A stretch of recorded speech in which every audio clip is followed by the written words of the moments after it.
ಜಮ್ಮು ಮತ್ತು ಕಾಶ್ಮೀರ, ಪಂಜಾಬ್, ಚಂಡೀಗಢ ಮತ್ತು ರಾಜಸ್ಥಾನ ಹಾಗೂ ಗುಜರಾತ್ನ ಕೆಲವು ಭಾಗಗಳ ಗಡಿ ಪ್ರದೇಶಗಳಲ್ಲಿರುವ ವೈಜ್ಞಾನಿಕ ಮತ್ತು ತಾಂತ್ರಿಕ ಮೂಲಸೌಕರ್ಯಗಳಲ್ಲಿ ಭದ್ರತೆಯನ್ನು ಹೆಚ್ಚಿಸಲು ಕೇಂದ್ರ ಸರ್ಕಾರ ನಿರ್ಧರಿಸಿದೆ ಎಂದು ಕೇಂದ್ರ ವಿಜ್ಞಾನ ಮತ್ತು ತಂತ್ರಜ್ಞಾನ ರಾಜ್ಯ ಸಚಿವ ಡಾ ಜಿತೇಂದ್ರ ಸಿಂಗ್ ತಿಳಿಸಿದ್ದಾರೆ. ದೆಹಲಿಯಲ್ಲಿ ಹಿರಿಯ ಅಧಿಕಾರಿಗಳು ಮತ್ತು ವೈಜ್ಞಾನಿಕ ಸಂಸ್ಥೆಗಳ ಮುಖ್ಯಸ್ಥರೊಂದಿಗಿನ ಉನ್ನತ ಮಟ್ಟದ ಜಂಟಿ ಸಭೆಯ ಅಧ್ಯಕ್ಷತೆ ವಹಿಸಿದ್ದ ಅವರು ದೇಶಾದ್ಯಂತ ಸೂಕ್ಷ್ಮ ಗಡಿ ವಲಯಗಳಲ್ಲಿ ನಿರ್ಣಾಯಕ ವೈಜ್ಞಾನಿಕ ಮೂಲಸೌಕರ್ಯದ ಭದ್ರತಾ ಸಿದ್ಧತೆಯನ್ನು ಪರಿಶೀಲಿಸಿದರು.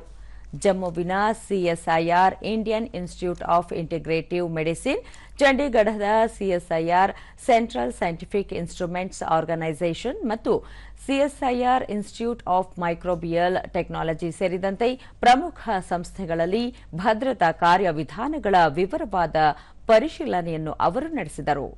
ಶ್ರೀನಗರ ಮತ್ತು ಲೇಹ್ನಲ್ಲಿರುವ ಐಎಂಡಿ ಸೌಲಭ್ಯಗಳ ಬಗ್ಗೆಯೂ ಅವರು ವಿಶೇಷ ಗಮನ ಹರಿಸಿದರು. ಈ ಸ್ಥಳಗಳಲ್ಲಿ ಭದ್ರತೆಯನ್ನು ಹೆಚ್ಚಿಸಲು ಐಎಂಡಿ ಮಹಾನಿರ್ದೇಶಕರಿಗೆ ಸೂಚನೆ ನೀಡಿದರು.